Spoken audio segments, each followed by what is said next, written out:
Vamos lá, boa tarde, mais um bate-papo importantíssimo, interessantíssimo. Essa nós estamos chamando de entrevista magna, é uma entrevista muito legal, aqui no Foresp Experience 2025, diretamente da Equipe Hotel, trazendo para vocês os melhores profissionais de cozinha, de bar, de enologia e os principais líderes do nosso setor, da iniciativa privada, da iniciativa pública, empresários profissionais e experts, porque agora a gente vai conversar com o Daniel Domeneghetti. O Daniel, ele é do grupo ECC, ele é especialista em varejo, tecnologia, inovação, mas muito mais do que isso. Vocês sabem aquele professor Pardal? Pois é, ele não é o professor Pardal, mas ele é o cara que estuda profundamente o nosso futuro, o que vai acontecer, as tendências. Olha para o passado para saber o que vai acontecer no futuro e está aqui dando uma lição para a gente. Vem acompanhando a gente na Foresp há algum tempo. E eu vou dizer para vocês, o que ele fala acontece.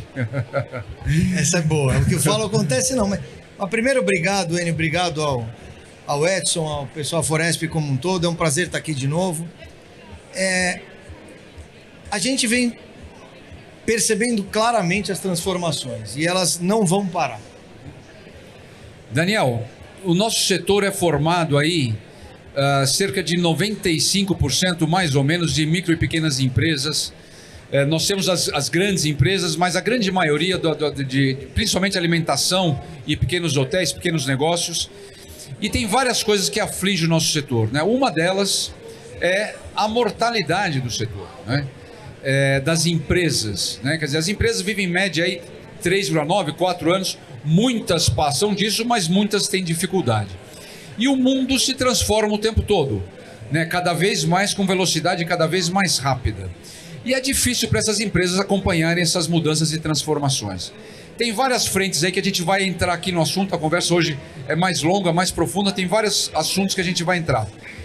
Mas, primeiro, uma visão geral de sustentabilidade de empresas e adaptabilidade às mudanças dos tempos modernos. Como é que você vê isso? Como é que você enxerga isso? Olha, Enio, a questão da sobrevivência empresarial, ela impacta todos os setores. Mas ela impacta de jeitos diferentes.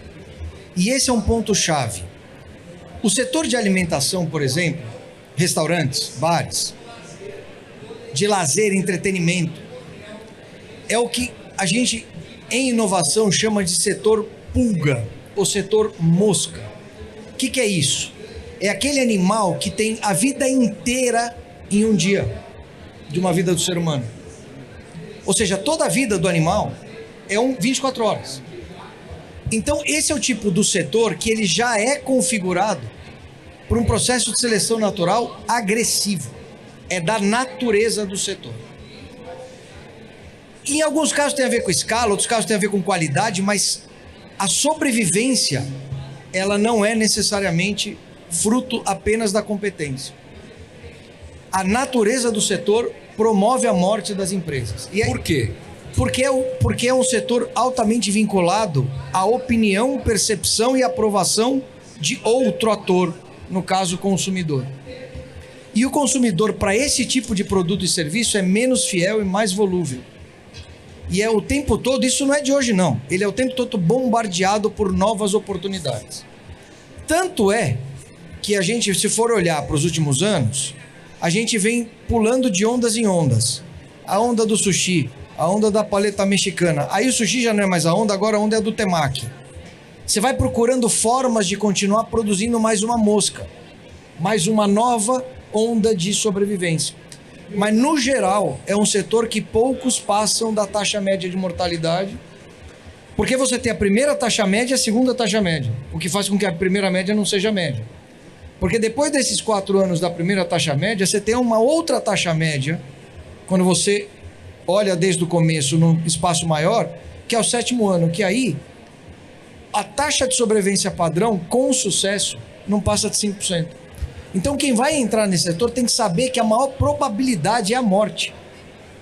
E tem que fazer todo o planejamento prevendo isso. E aí você fala, como é que eu faço para evitar isso?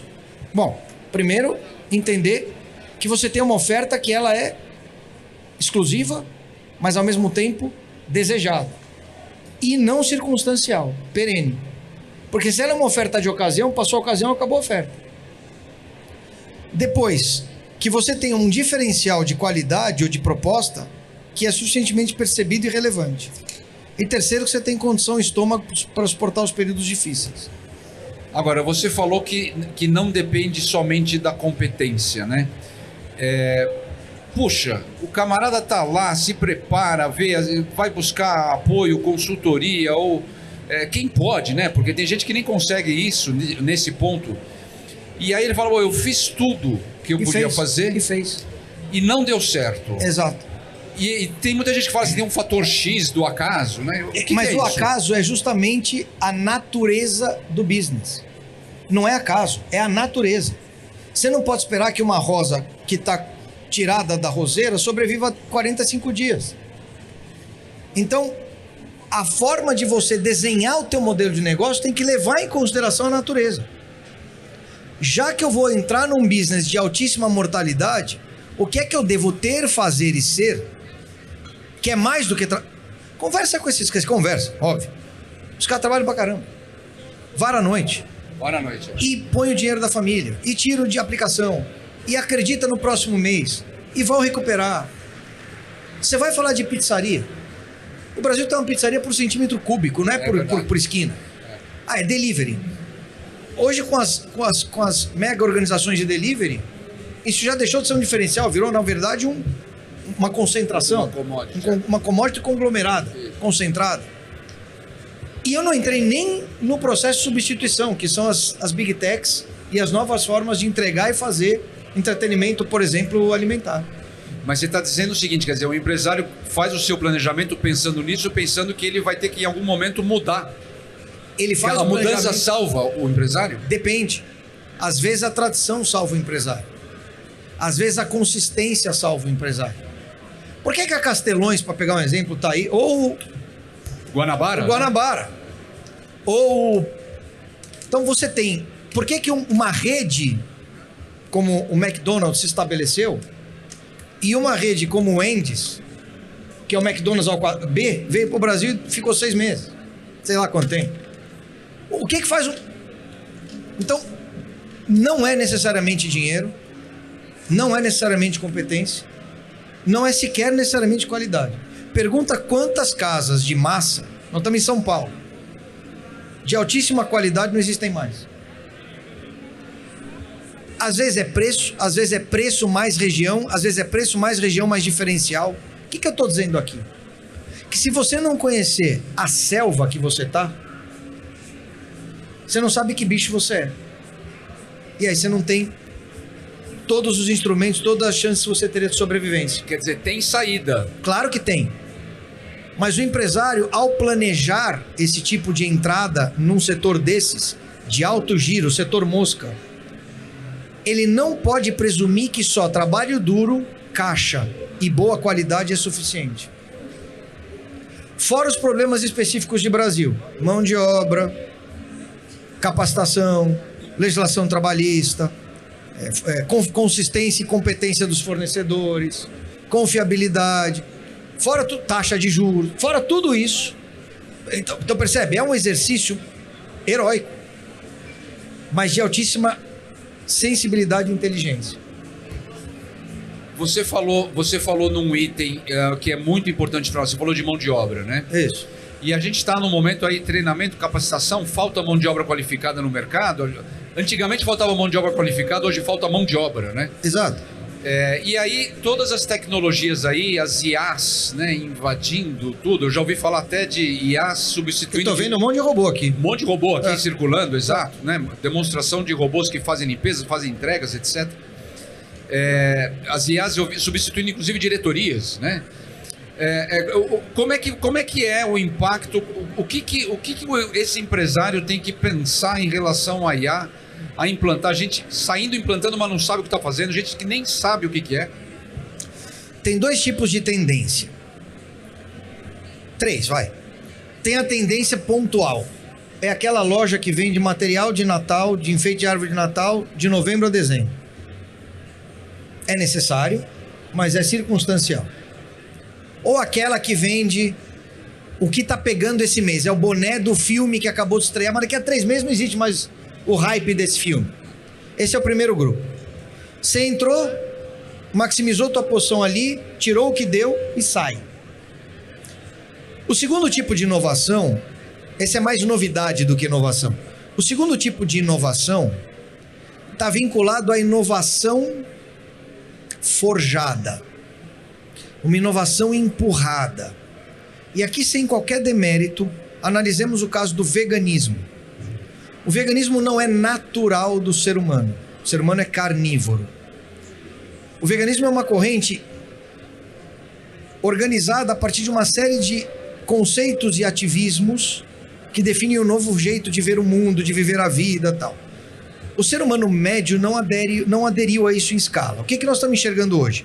Enquanto a onda do veganismo está sendo promovida no Brasil, com a troca de governo nos Estados Unidos, a onda de veganismo está desmoronando nos Estados Unidos. Simples assim.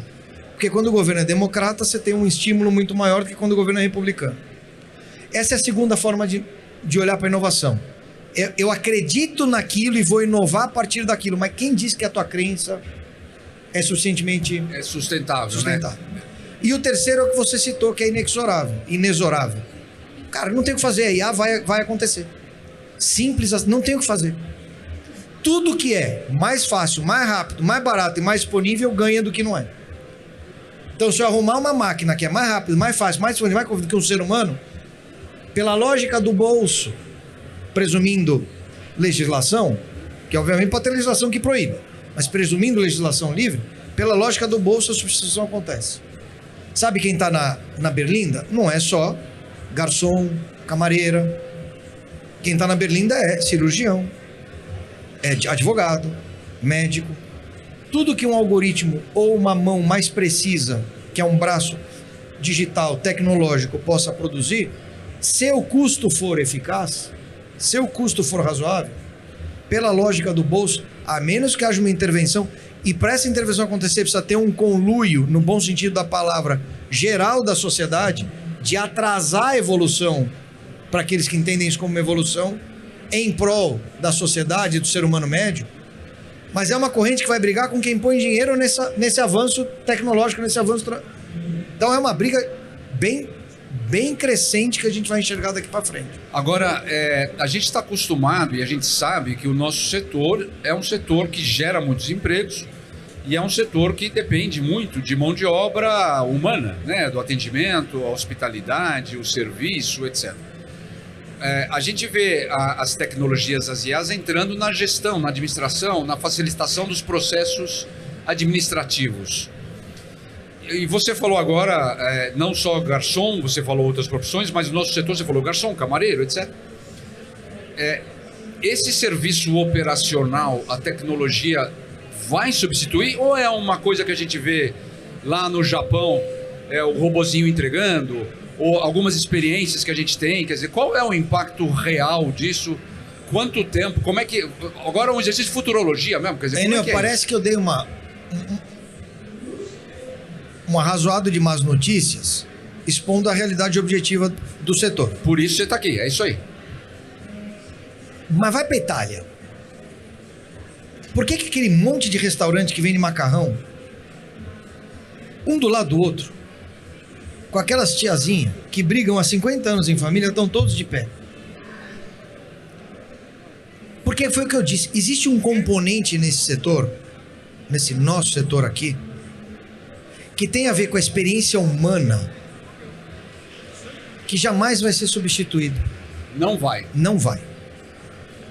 E quando se tentar fazer, e possível será tecnologicamente, ainda assim não vai. Porque existe aquela história do receber, do sorriso, da memória da última vez, do prato surpresa que você não esperava. Essa equação, que é tão natural do nosso segmento, ela é a diferença que faz a diferença. Que se traduz em palavras meio sem vida, como cortesia, hospitalidade. Essas palavras não capturam bem isso. Então, esse tempero humano, que no fundo é a essência, precisa ser hipervalorizado.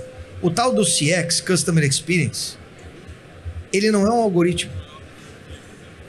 Ele é um processo baseado numa relação interativa humana, que pode ter algoritmos.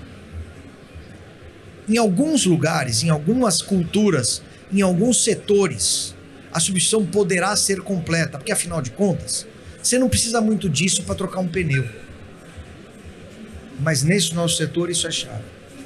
E o segredo da sobrevivência, presumindo qualidade, trabalho duro, capacitação, sem jogar isso fora, é esse negócio.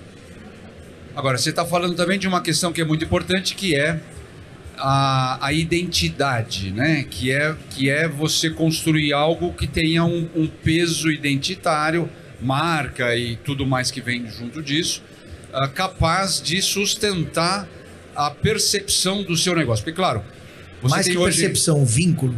Vínculo. A palavra é né? vínculo. Vínculo com o negócio. Porque você tem aí modelos de fast foods, etc., que são hoje totalmente tecnológicos. Você entra lá, não tem um atendimento, né? Não tem um humano. É pá, mas que perde essa padronização tecnológica, perde essa questão da identidade. E aí, quando a gente volta a falar da sustentabilidade das empresas, ou da sobrevivência das empresas, qual é o peso dessa questão da identidade, da marca? Como lidar com isso num mundo tão de comunicação tão banalizada, não sei se é o termo exato, mas tão massiva nas suas bolhas de redes digitais? Ou como fazer esse processo ter valor a ponto da sobrevivência do seu negócio? Você precisa pensar numa maquininha com 3 parafusos. Um motorzinho que gira 3 rodinhas. E elas precisam girar perfeitamente concatenadas entre elas. A primeira delas é uma proposta de valor matadora, exclusiva, que não tem a ver com luxo necessariamente, ou com... pode ser qual for, desde que ela seja exclusiva, singular, relevante, matadora. O segundo é um produto que traduza sensorialmente, a preço adequado, mas sensorialmente, essa proposta de valor. É o gosto, é o cheiro, é a apresentação. E o terceiro é um aparato de tecnologias e canais de comunicação que promovam uma experiência relacional de valor. O que é uma experiência relacional? Eu sei quem é você e o que você gosta. E não é um algoritmo que fala 84% das pessoas que usam óculos amarelo gostam de esfirra de calabresa. Não é isso. Isso é bom para fazer contas grandes. Escala, quanto eu compro, mas para fazer a sobrevivência no tempo, é eu saber quem é o Enio. E isso, a fundadora da cantina sabe mais que o IA. É uma questão de comunidade? Essa palavra foi bastante utilizada em outros contextos. É a questão do estabelecimento de vínculos no tempo. E esse vínculo ele pode inclusive ser de consumidor, de cliente para cliente. E aí vira uma comunidade. Então, vou dar um exemplo concreto. Eu sou italiano, mas eu gosto muito de comida árabe, tá vendo aí? E tinha uma casa de esfirra aqui em São Paulo, muito tradicional, que saiu de uma casa que tinha X metros quadrados e foi para uma que tinha metade disso. Depois ela mudou para uma que foi para metade disso. Eu virei para minha esposa e falei, eu vou comprar. Eu não... Vai acabar a esfirra. Então, esse vínculo ele é inexplicável, porque eu tenho 50 mil opções de comer esfirra. Então, esse vínculo, quando ele é criado, ele é o que sustenta no tempo. Então, mas dentro desse processo de tempo de vida dos negócios, você precisa de tempo para criar esse vínculo. Você precisa comprar esse vínculo de cara. Isso dá para se criar, entre aspas, aqui artificialmente, quer dizer, dá para planejar e criar, porque esses aspectos todos, eles são, de uma certa maneira, de percepção, são aspectos humanos ou abstratos. Médio. O 20% do topo, sim. Mas se você faz um bom planejamento de ambientação, um bom planejamento de proposta de produto, serviço, cardápio, uma boa comunicação, um bom serviço de atendimento, pensando em restaurante, garçom, a forma como você dispõe as mesas, a cozinha, o tipo de cardápio, a forma como você distribui, a sua relação com o delivery, o jeito como chega no delivery, a forma como você atende o cara quando ele foi lá a segunda vez, a forma como você trata quando o produto não tem ou quando veio ruim. Essas dinâmicas todas você tem como planejar previamente. O problema é que você não pode ser a massificação de uma qualidade mediana, que é o que a IA vai entregar. Ah, então tá bom. Se o cara reclamar 3.4 vezes, entregue para ele uma bolinha azul. Todo mundo vai fazer isso. Então você precisa saber planejar a tua proposta de valor de maneira singular para construir vínculos. E isso é a forma de vencer os 4, depois os 7 anos. Quer dizer, você falou de exclusividade, você falou de produto e falou da experiência do vínculo relacional. Né? Baseado em tecnologia, em comunicação inteligente, criativa, profissionais treinados e capacitados. Tudo isso é meio. Claro.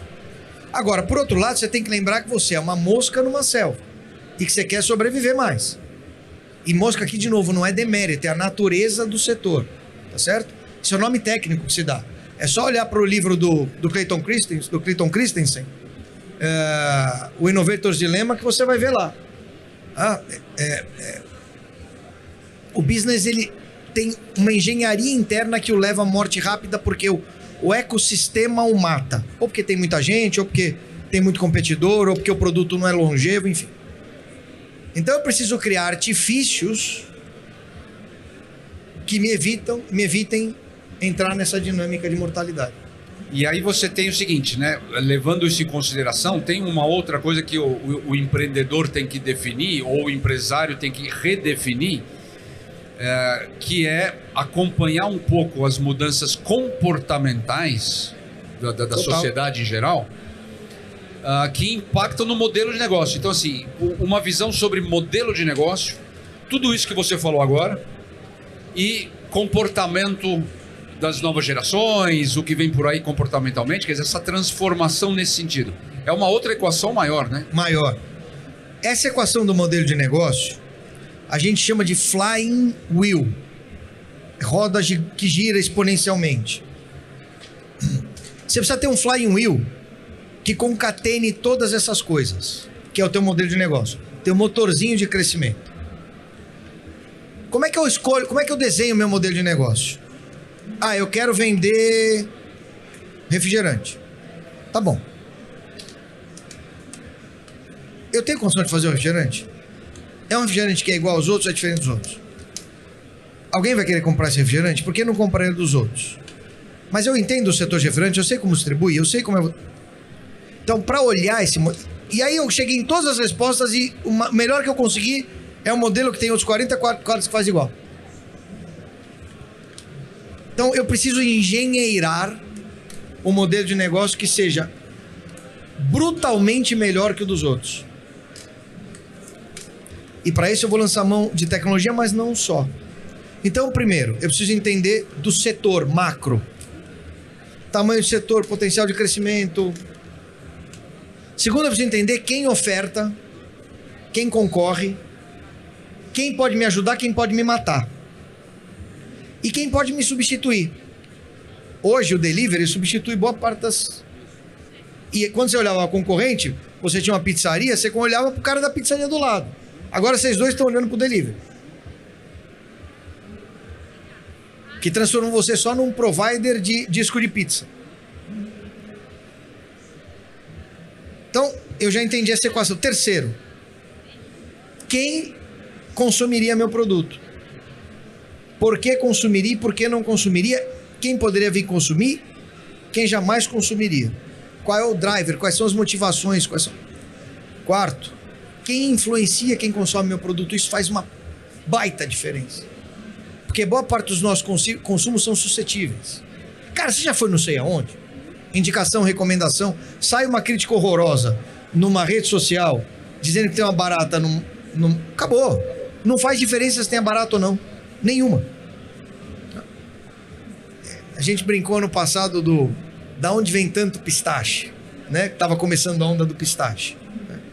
Se em vez do pistache estar uma pedra, não faz diferença. Podia ser só um pistache duro. Acabou. Então, quem influencia teu consumidor? Depois, toda a parte de regulamentação, a parte legal, a parte chata, operacional, se você não domina também, ali você pode ser... se machucar, porque está pagando muito imposto, porque está tendo muito custo, porque está se colocando em risco, trabalhista, etc.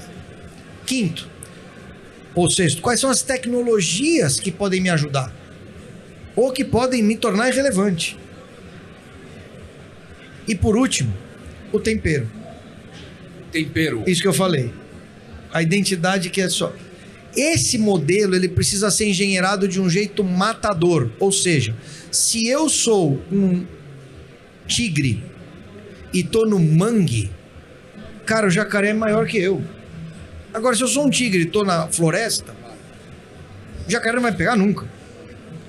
Então, se eu não engenheirar direito as minhas competências num modelo com flying wheel, com motorzinho, alguma peça vai falhar e alguém vai ser melhor que eu. É o acaso, é o fator X. É esse acaso.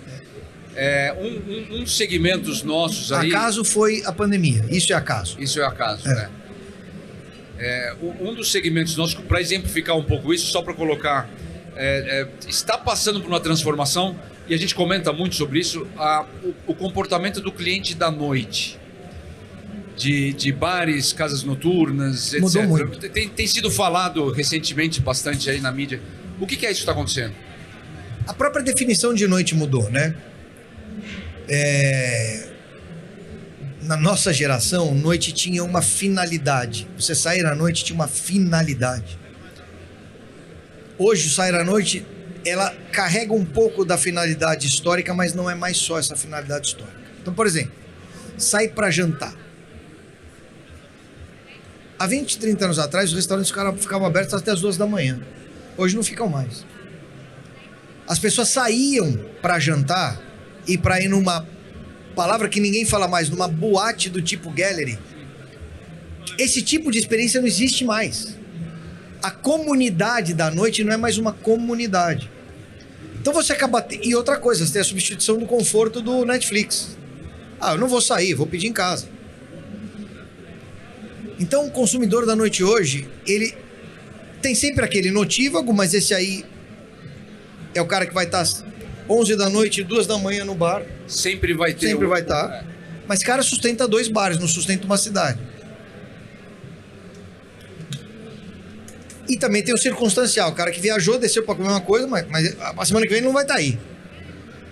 Bom, você tem os mais jovens que ou vão para as baladas onde o consumo não é a prioridade, e quando ele é a prioridade não é do que a gente vende aqui. São baladas que têm uma finalidade diferente da que tínhamos, ou fazem as festas em casa, nos condomínios, porque esse é um processo diferente, por conta de segurança, que é um fator crítico, e por conta de exclusivismo e de comunidade, de grupismo, elas estão sendo antecipadas. Ao mesmo tempo, você tem pessoas das classes mais baixas saindo para a vida externa, coisa que não acontecia antes, porque era uma coisa mais elitizada. Então você tem um volume maior de pessoas consumindo na rua, digamos assim. Mas aí tem uma discussão do que, como, ticket médio, onde, mas o comportamento hoje é completamente diferente. E isso também acentuado pelas novas gerações ou novos comportamentos geracionais. Gerações, comportamentos geracionais e arquiteturas humanas. Então você não tem mais grupo de amigos como tinha, você não tem mais famílias como tinha. Essas expressões historicamente vinculadas a uma imagem, hoje tem N configurações. Várias configurações. E aí você consegue nichar coisas. Mas nicho, como o próprio nome diz, depende da recorrência daquele nicho. Do nicho permanente. Daniel, para finalizar aqui, o papo interessantíssimo que a gente está tendo aqui, uma aula, né? Nós, como Foresp, né, nós temos uma representação enorme no estado de São Paulo. Existem diversas entidades, né, associações civis, grupos, né, reunidos, associações de pizzas, estamos aqui com a Pubra, etc. Como é que as entidades se preparam para isso? Qual o papel, qual a ação? Que nós estamos justamente trazendo você aqui porque nós estamos olhando para isso em função do nosso filiado, do nosso representado. Quer dizer, nós estamos fazendo esse papel. Qual é o passo, qual é a visão, qual é o papel a responsabilidade e o papel das entidades na condução do setor, na condução de políticas públicas, na negociação de políticas públicas, em relação a toda essa transformação e essa visão que a gente está tendo hoje. A gente vem numa discussão histórica de que as associações, as entidades em geral, têm um vínculo ou empregador ou empregatício, ou... Isso também não tem muito mais sentido desta forma como era. Uma entidade, ela é absolutamente necessária à medida que ela é um piloto de comunidade. Ela é um hub que pilota uma comunidade. Agora, pilotar é uma responsabilidade. Então, parte do trabalho é formar comunidade. Comunidade tem linguagem comum, ambição comum, cacuete comum, a convivência, a troca, a experiência. E aí tem vários subprodutos. Capacitação. A outra é a informação. Informação é fundamental. Claro, advocacy, não vou entrar no mérito porque é super importante, mas aí é uma instância... E é o core business da É o core business, tá certo? Mas para além da advocacy, a formação do senso de comunidade, experiências comuns, problemas comuns, dores comuns, o compartilhamento dessas experiências. 2, informações de valor, informações úteis, concretamente úteis. E 3, a promoção de testes, de experiência no sentido de fazer uma experimentação. E se vamos testar isso aqui, mobilidade, não sei de que, vamos juntar um grupo e testar? Essa questão do teste, da experimentação, porque são tantas novidades. Ajudar a separar joio de trigo, o que é fumaça e o que é para valer. Esse papel de curadoria, técnica, tecnológica. Então, e esse processo de presença. O associado, o afiliado não pode ter na entidade, cara, que ele toca uma vez por ano porque ele está com um problema circunstancial. Tem que ser um processo comunitário relacional. Então, a entidade ela é absolutamente necessária nessa configuração. Quer dizer, comunidade, informação e experimentação. Experimentação, curadoria desses processos. Com o guarda-chuva de advocacy, de representação institucional, claro, por óbvio. Que é o que faz. E furando bolhas de stakeholder. Só empresário, só funcionário, só não sei o quê, só fornecedor. Não. Os ecossistemas funcionam com as diferentes partes integradas. E provocação, né? Provocação. Exatamente. Provocar, né? Exato. Provocação fundamental. Exato. É isso aí. Que papo maravilhoso. Dá para ficar aqui um dia conversando com você. A gente vai voltar, vamos fazer mais papo desse com você. Obrigado, Daniel, pela tua presença aqui. Uma mensagem aqui, uma palavra de alento. Palavra de alento que eu posso dizer é o seguinte: nesse setor da Foresp, mais do que a sobrevivência, o sonho ou a realização de uma vocação está por trás da decisão de abrir o negócio. Ela é menos oportunística e mais vocacional. Isso já é um passo fundamental. Se com essa vocação aguda, direcional, intencional, você conseguir construir esse aparato, você tem mais chance nesse processo. E é um setor absolutamente fundamental para qualquer país, para qualquer economia. E São Paulo, especificamente, é um estado que se fez como a maior economia da América Latina muito por conta desse setor, desse segmento. E eu queria agradecer, obviamente, o meu amigo Edson, a você, Enio, por mais esse convite e espero ter contribuído. Sem dúvida nenhuma, aclarou as ideias aqui. É isso aí. Fantástico bate-papo. Salva de palmas aqui para o Daniel, que merece e está com a gente orientando aí o futuro das nossas entidades, o futuro da Foresp, sempre conosco, à disposição. Muito obrigado, Daniel, pela presença. Obrigado. Mais um papo legal e importantíssimo para vocês. É isso aí, Foresp Experience 2025 aqui na Equipotel, direto para vocês do nosso setor.